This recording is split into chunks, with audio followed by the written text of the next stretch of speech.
Yeah, this is a very sentimental. This is a very emotional moment for us. We've been talking back and forth for I don't even know how many years now, 3 or 4 years, and now finally gonna meet. Oh my goodness, Sean B and Sean C are finally gonna meet. It's going to be epic.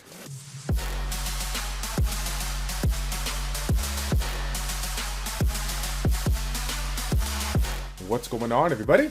It's Childish. We're back at it again with another Summoners War video. As always, thank you all so much for tuning in. Today, we're going to be looking at the new prediction event that CompDuos dropped, the SWC 2018 World Finals. And here with me today to go ahead and take a look at it is going to be none other than Sean B. How are we doing today, boss? Hi, everybody. Hi, everybody. What? It's not my channel. I'm It's not. supposed to be I like, know you're supposed to just intro, just throw it in there. No. But real talk. like, Always see. hi. It's a very big honor to have you here, my man.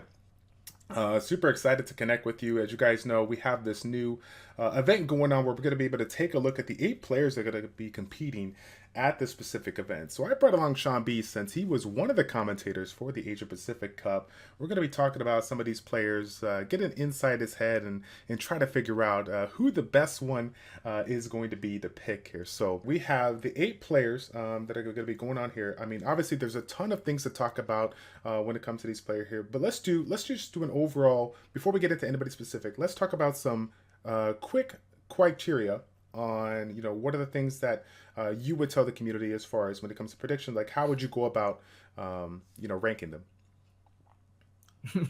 I saw a Reddit post today. The guy chose 4 players, and his criteria was these 4 guys have Yon Hong. They're gonna win.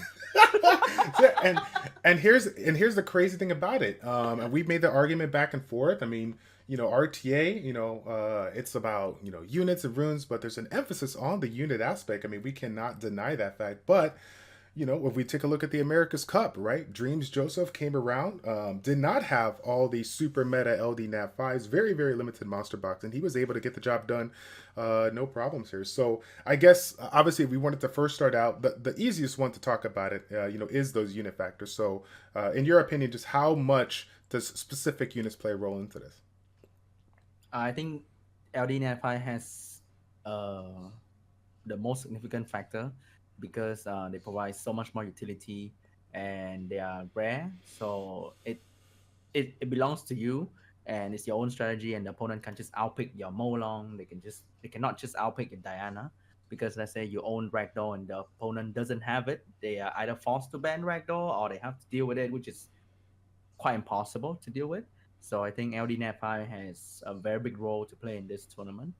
Gotcha. And the fact that Joseph won in the final in the America Cup was actually amazing Yeah. because in my memory he didn't choose any LD5, right? No. He did not have any LD Nat 5. He is. He would. I mean, like the to say his box is very, very limited.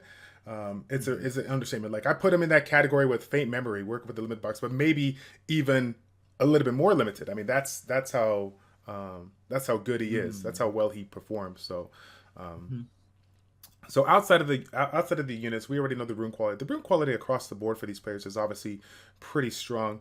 But one of the things that that I think is still super important that we got to mention here, and this kind of goes along with dreams, is the aspect of the mistakes that could be made. Mhm. The being in that atmosphere, being around tons of Definitely. fans, the lights and whatnot. Regardless of how well you play at home, it's a really different aspect when you were at a Definitely. place like this Definitely. here. So, tell me a little bit about what you saw when you were doing the commentating at the Asia Pacific Cup. Let me know what your thoughts are with some of these players that you watched. Mistakes were definitely made here and there, but I think they've played enough RTA to be very comfortable with Mm-hmm. the things that they see, because if they may have played against each other before in RTA in the game itself. So but I definitely see in the America Cup in the final between Joseph and Tiger, right? Mm-hmm. And Tiger lost, I think 3-1. But I'm not too sure whether Tiger was just experimenting or he was just making very funny picks here and there. And I think that's where the pressure comes on you, especially those like one or last 2 pick where you were like, oh, I'm looking for my unit, and just it just you just like, oh no, I have 1 2 second, and you just pick something Yep. totally out of place.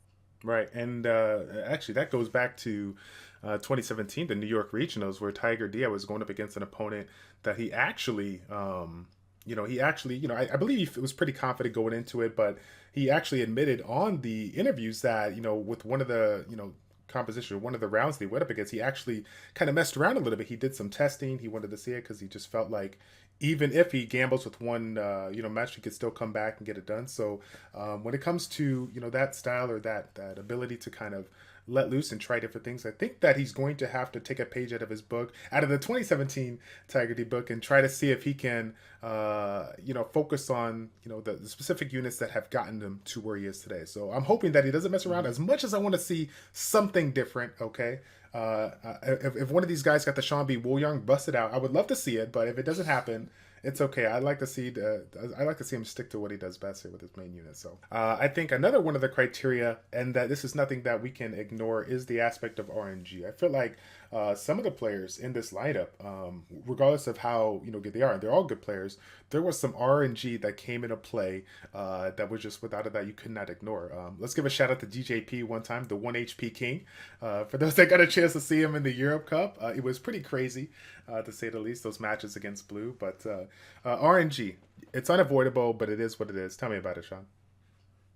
I think players in high rank, or at least G1 above, have come into terms with RNG and accept the fact that that thing's gonna proc out of stuns any moment right now, and that's why teams are being built more with HP or defense, or the meta become more bruiser, or you have things like Triana, Vanessa, that even if the opponent can proc out stun and suddenly come back and one shot your unit, there's mechanics to stop that from happening by reviving or anti-death from Triana. I think that's also why those units become more and more popular, because even if RNG turns against you, you you're okay. And also because RNG is so prevalent, the double CC, double strip meta is slowly decreasing since like season one, where it was very popular. The what was it called, the Gemini, and plus another stripper, and then three Right. CC Right. used to be so popular because they were so dominating. You stun them, you sleep them, and that's it. Right. But RNG with Rakuni, Josephine, Fire Monkey, Anival, Valadro becomes a very big threat to all those kind of teams. And now we have Harmonia, Triana also becoming more and more popular, or are popular. And with a bit of RNG, double CC team become pretty useless. So that's why RNG are forcing the meta to become more bruiser-ish.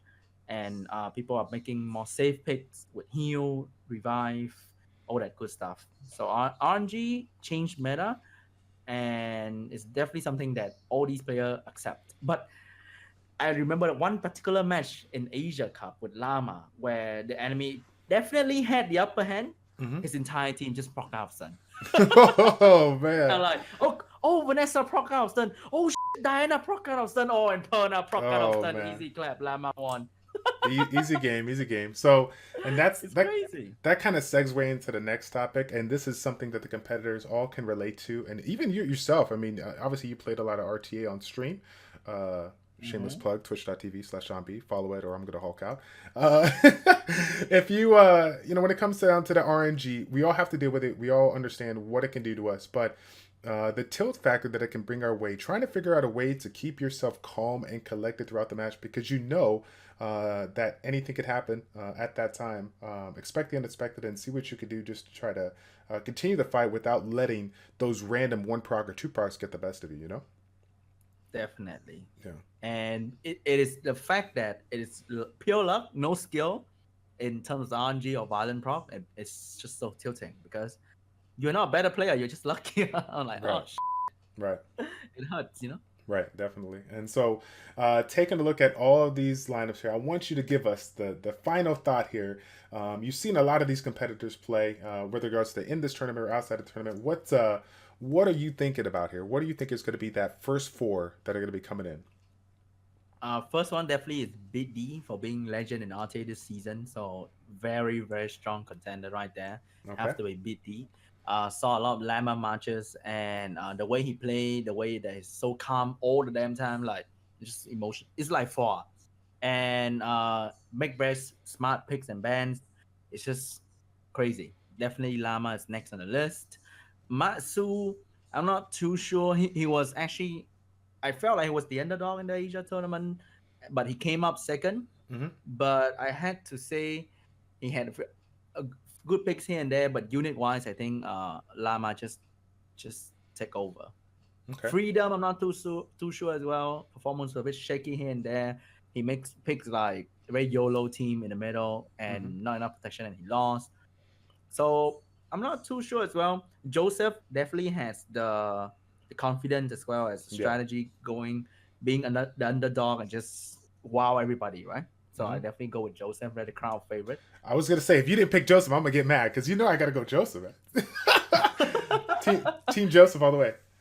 And definitely Tiger, man. Tiger. Definitely Tiger. Yeah. I think he had the potential to just easy swipe left Joseph, but I think he was just messing around because in the final, everyone knows that these two are gonna go to Korea. So I think Tiger was like, I don't need the extra cash. I'm gonna just go and pick some random.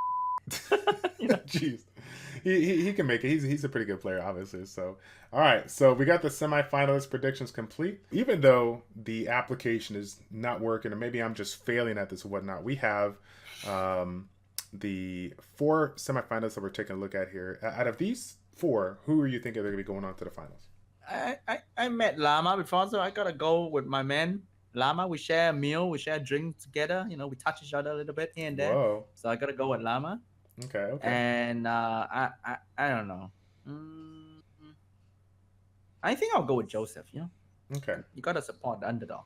Okay, let's do it. So obviously I can't click it right now, but I'll click when I get this thing figured out. We'll go Llama and Joseph, and the winner, Definitely. the winner of the SWC 2018.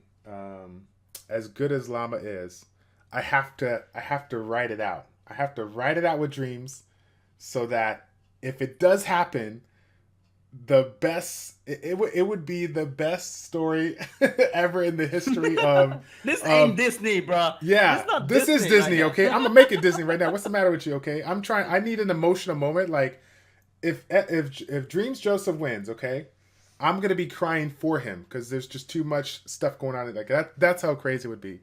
If he wins, if he wins the tournament, without a doubt, it's going to be so good for the game because again, there's obviously a lot of stuff when it comes to the story. I don't know if everything's been disclosed yet, but like we saw beforehand, I mean, from what the community knows, extremely limited monster box, rarely makes a mistake. I mean, this guy's just super on point, and he just reminds us that regardless of how much luck can come around, if you have the top tier units of the runes, if you understand the game inside and out, if you practice your skill by doing what I generally don't do, which is making sure I get my 30 wings cleared, you can learn the game at a really high level and do well versus some of these players that may have the better monster box whatnot. So, but yeah. I guess that's going to be pretty much it, my man. Again, guys, it's not even 2 weeks away now. I think it's about a week until we head on over to Seoul, Korea for the SWC World Finals. Myself and Sean B are going to be there. Again, go ahead and check us out on our social media. If you haven't already, we're going to be putting a lot of pictures and videos behind the scenes. In addition to that, for anybody that has not already subscribed or follow Sean B, I don't know what you're doing with your life. Go ahead and give him a follow. I'm going to leave his link in the YouTube, or his YouTube link in the description down below, as well as his Twitch channel, twitch.tv/SeanB. Go ahead and check him out. My man, Sean, thank you so much for coming on board. I appreciate your time as always.